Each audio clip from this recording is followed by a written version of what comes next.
what's your view on the changing cycle, you know, from the traditional 4-year cycle to perhaps an extended cycle? This could happen in a way where, you know, I don't know, Q1, maybe early Q2, we see a big macro top followed by another correction. And the 4-year cycle guys will still say, well, it wasn't that far off. It didn't extend that much. 4-year cycle is still on. And then the extended guys will say, no, that was extended.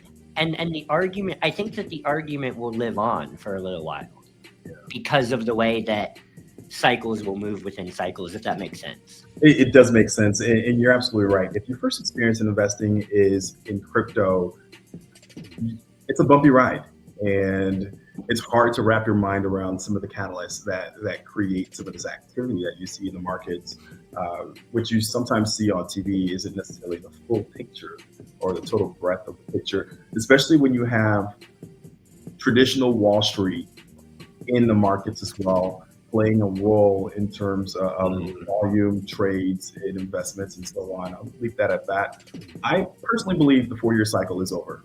Yeah. I feel like we can put that to bed. We're no longer looking at the 4-year cycle repeating itself. And you see a lot of investors who are on their way out saying, oh, 2026 is going to be a down year, so we're going to go ahead and pre-sell 2026. But there was a lot of other things that were happening in the market that they didn't take into context. October 10th, you had a washout.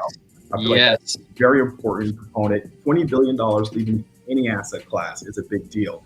Yeah. And for crypto, in the past, you would have seen pullbacks that would have been substantial. It would literally, but what you saw was, all right, $20 billion left in ecosystem. And yet, because of the belief in crypto, here it is. It's showing that it's resilient. And what's going to catch a lot of people off guard, because right now the market's too high. You have a level of fear. I'm buying too high. It's too expensive. If it's too low, you also have a level of fear that it's going to bottom out. I feel like a lot of people are going to get caught in between that.